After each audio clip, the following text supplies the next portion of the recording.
There is a saying in the village of Umuodo, the higher the monkey climbs, the more the wind exposes behind. We often think that once we defeat one enemy, we can sleep with both eyes closed. But Jide, the boy with the gifted hands, thought his battle ended when he exposed his wicked uncle years ago. But he forgot that in the palace, the walls have ears, the floors have teeth, and the hand that shakes yours may be holding a dagger behind its back. And the hand that shakes yours may be holding a dagger behind its back.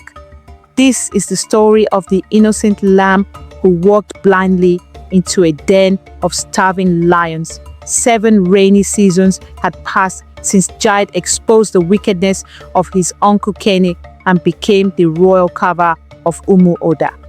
Jide was no longer the frightened boy hiding in the goat shed. He was now a man, tall, quiet, and possessing a wisdom far beyond his age. His hands, once calloused from hard labor, now created wonders that travelers came from 7 villages away just to see. If Jide carved a bird, you would wait for it to sing. If he carved a warrior, you would step back, fearing the sharpness of its wooden spear. The king Igwe Eze loved Jide deeply. The king had no sons of his own, only daughters, and in Jide he saw the quiet strength of a prince. They would often sit together in the evenings under the great udala tree in the courtyard. My counselors give me headaches with their sweet words and empty promises, the Igwe would say, closing his eyes. But you, Jide, you give me peace with your wood. You speak little, but your work screams of loyalty. But in the palace, the king's love is a dangerous blanket. It keeps you warm, but it makes you a target for those shivering in the cold of irrelevance. Among the king's high counselors was Chief Ichie, the advisor of the left hand. Ichie was a man who smiled with 32 teeth. He was large, always draped in the most expensive lace, with heavy coral beads weighing down his neck. To the villagers, he was a benevolent leader, but his heart was black charcoal. For years, Ichie had been stealing from the royal treasury, a bag of cowries here, a shipment of palm oil there, slowly, quietly, like a rat eating the foundation of a house. He was the whisper in the king's ear, the poison in the council. However, Jide's presence had become a stone in Ichie's shoe. Because Jide was always around the king, quietly carving in the corner of the throne room, Ichie could not whisper his lies as easily. He could not manipulate the king without the wood boy listening. One fateful evening, when the moon was hidden behind dark clouds, Ichie met with his conspirators in the shadows of the forbidden bush. "That wood boy is becoming too powerful," Ichie hissed, his eyes bulging as he chewed aggressively on a bitter kola nut. "The king listens to him more than he listens to the oracle. If we do not cut down this tree now, its roots will trip us, and all our secrets will be exposed." One of the conspirators, a small, nervous man, whispered, "But the king loves him, Ichie. If we touch him, the Igwe will have our heads." Ichie laughed, a dry, rattling sound. "Who said we would touch him? In the land of the living, when a wicked man digs a pit for you, he digs it deep so you do not see the bottom. We will not kill the boy. We will make the king kill him himself." The opportunity for evil arrived 2 weeks later. The king, a man strong as an ox, suddenly fell ill. It was a strange, terrifying sickness. The Igwe burned with heat during the moon and shivered with cold during the sun. He would scream of invisible fire consuming his stomach. His skin turned gray, and his voice, once like thunder, became a weak whisper. The palace was in chaos. Healers came from the north and the east. They boiled roots, they chanted. They sacrificed chickens, but nothing worked. The king was fading. Chief Ichie saw his chance. He waited until the queen Lolo Neoma was at her lowest point, weeping by her husband's bedside. He approached her, his face twisted in a mask of fake worry. "My queen," Ichie bowed low, his voice trembling with practiced grief. "My heart bleeds to see the line of Umu Oda like this. The gods have forsaken us, Ichie," the queen sobbed. "No medicine is working." Ichie stepped closer, lowering his voice to a conspiratorial whisper. Perhaps it is not a sickness of the body, my queen. I consulted the oracle of the hills last night. The gods spoke." The queen's eyes widened, desperate for any hope. "What did they say?" "They said the king is suffering from a curse," Ichie lied smoothly. "A curse placed on him by someone close. Someone who uses objects to bind the king's spirit." The queen looked confused. Who is close to the king?" Ichie let the silence hang in the air before delivering the strike. "Who spends the most time with the king? Who brings objects into the king's private chamber every day? Who gives the king wooden figures that stare at him while he sleeps?" The queen gasped. "Jide? Was it not Jide's uncle who used dark magic to kill his own brother?" Ichie pressed, his venom flowing freely now. "The snake does not give birth to a goat, my queen. The blood of wickedness runs in that family. The boy is a wizard. He is using the wood to drain the king's life so he can take the throne." My people. A lie travels around the world while the truth is still putting on its shoes. Fear is a terrible master. It makes us see enemies in our friends. The queen, blinded by fear for her husband and manipulated by the serpent, stood up. Her sadness turned to rage. "Arrest him!" she commanded. The soldiers stormed Jide's workshop like a whirlwind. Jide was walking on a new stool for the king, singing a soft song of healing, hoping his friend would recover. He did not hear the boots until the door was kicked open. "Seize the wizard!" the captain shouted. What? What have I done?" Jide cried, dropping his chisel. They did not answer. They dragged him out, sawdust still clinging to his hands. They smashed his carvings. They overturned his paints. Neka, his mother, ran out screaming, grabbing the soldier's legs, begging for mercy, but they shoved her into the dust. "Your son is a witch," they spat at her. They threw Jide into the royal dungeon, a place where the sunlight never touched the floor, and the air smelled of old regret and damp earth. "I am innocent," Jide screamed into the darkness. "I love the king. I would give my life for him." But only the rats answered him. Late that night, the iron door creaked open. Chief Ichie walked in, holding a lantern. The light cast long dancing shadows on the stone walls. He stood over Jide, who was curled in the corner. Ichie smiled that evil smile, the smile of a predator who has cornered its prey. "Jide, Jide, Jide." Ichie laughed softly, shaking his head. "Look at you, the king's favorite, sleeping in the mud." "Chief Ichie," Jide said, his voice hoarse, "tell them you know I serve the king faithfully." Ichie squatted down, bringing his face close to the bars.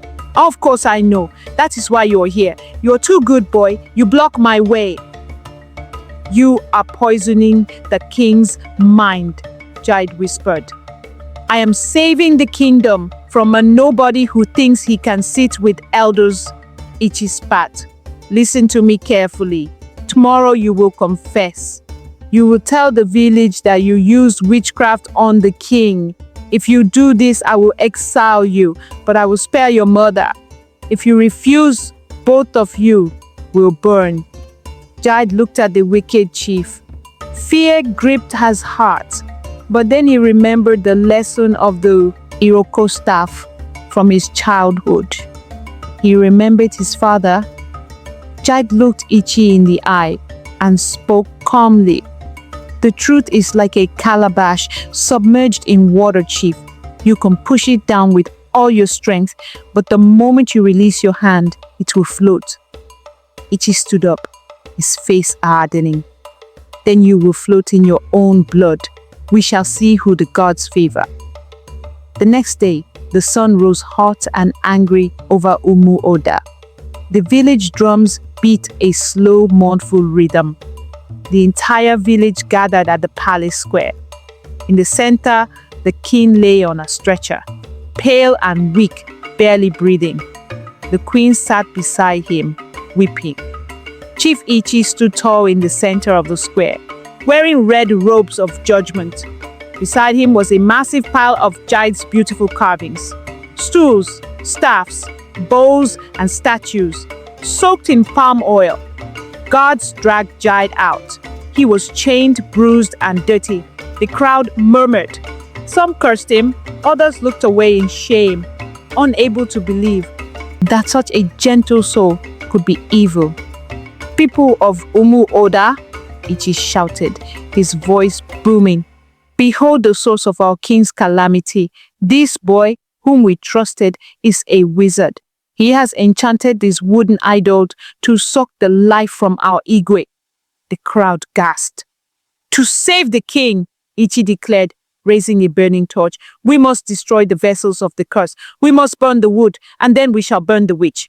He moved to throw the torch onto the pile. Stop! The voice was not loud, but it cut through the noise. It was Jide. He pulled against his chains, stepping forward. My king! Jide shouted, looking directly at the sick man on the stretcher. You know my heart. A wizard uses darkness. A creator uses light. Do not let this man destroy the truth. The king's eyes fluttered open. He raised a trembling hand. Wait! The king wheezed. Let the boy speak. Ichie looked nervous. My king, do not listen to his spells. Speak, Jide, the king whispered. Jide stood tall, his chains rattling. Chief Ichie says my wood carries death, but wood is innocent. Wood only carries what the carver puts inside. If I am evil, if I have cursed you, then let the wood burn with black, choking smoke, and let the gods strike me down. But if my hands are clean, if I carved with love, then the wood will not accept the fire of a liar. It was a challenge, a trial by fire. The crowd murmured. Let us see. If he is innocent, the gods will show it. Ichie laughed nervously, sweat beading on his forehead. He is stalling. Burn it all. Do it, the king commanded weakly. Ichie, his hand shaking, threw the torch onto the pile of dry wood. Little did they know, the ancestors do not sleep on the innocent. The fire roared. The flames licked the beautiful mahogany and ebony. The crowd held their breath. Ichie smiled, waiting for the black smoke of witchcraft. But then a miracle happened. The wood burned, yes, but the smoke that rose from the fire was not black. It was pure white, and it did not smell of burning. It smelled of sweet forest rain, of frankincense, of peace. The white smoke drifted over the square. It did not choke the people. Instead, as the breeze carried the smoke over the king's stretcher, the king took a deep breath. His coughing stopped. The color began to return to his cheeks. It is holy smoke, a woman shouted. The boy is innocent. Panic seized Chief Ichie. He saw his plan crumbling. He saw the king sitting up, breathing in the smoke of the wood he tried to condemn. Desperation drove Ichie mad. He pulled a jagged ceremonial dagger hidden in his robes. He is using magic to trick our eyes, Ichie screamed, his voice cracking. I will end this evil myself. He lunged at Jide, the dagger aiming straight for the boy's heart. Jide could not move in his chains, but as Ichie charged, his expensive, heavy robes caught on the edge of the very carving he had tried to burn. a heavy wooden stool that had rolled out of the fire, untouched by the flames. Ichie tripped. He fell hard, face first into the red dust. The dagger flew from his hand and slid across the floor, stopping at the king's feet. Jide looked down at the fallen chief, not with anger, but with pity. "My king," Jide said softly, "look at Chief Ichie's pocket." During the hard fall, a small leather pouch had spilled from Ichie's robe. Out rolled strange dried leaves and a small glass vial containing a dark liquid. The palace guard captain rushed forward. He picked up the vial and smelled it. He recoiled instantly. "It is Nsi Meke Poi," the captain announced, horror in his voice. "The poison of the slow death. It is used by assassins in the West." The silence in the square was deafening. Then a roar of anger erupted from the village. The queen covered her mouth in shame, tears streaming down her face. She had almost killed the only man who was actually saving her husband. The king sat up fully now, the truth acting as a better medicine than any root. He looked at his trusted advisor, who was now trembling on the ground. "Ichie," the king rumbled, his voice returning to the strength of a lion. "You called him a snake, yet you carried the venom in your own pocket." "Mercy! Mercy! My king!" Ichie cried, crawling in the dust. "It was the devil. I did not mean it." "Take him away," the king ordered, turning his face away. "Strip him of his beads. Let him rot in the darkness he wished for others." As the guards dragged the screaming Ichie away, the queen ran to Jide. She ordered the guards to unlock his chains. She knelt before him. "Forgive me, my son," she wept. "Fear made me blind." Jide helped her up. "A mother protecting her family is never wrong, my queen. The evil is gone now." The king tried to give Jide bags of gold. He offered him Ichie's land. He offered him titles. But Jide shook his head. He looked at the pile of his burnt carvings, the work of his hands destroyed by hate. "My king," Jide said, bowing low, "my reward is my life and my good name. Gold cannot buy sleep, and titles cannot buy peace. I am a carver. Let me carve." And so, Jide survived the den of lions. He went back to his workshop, wiser and stronger. He learned that in this life, you must be as gentle as a dove, but as wise as a serpent. Silence is not stupidity, and patience is not weakness. Chief Ichie's name was forgotten, blown away like dust in the wind. But Jide's name is still carved into the pillars of the palace today. Remember this, my people, even if a lie runs for 1,000 years, the truth will overtake it in one day. Be careful who you trust, for the person patting your back may be looking for the soft spot to plant the knife. Thank you for watching. If this story touched your heart, do not forget to like, subscribe, and share. Until next time, may your eyes be open and your path be clear.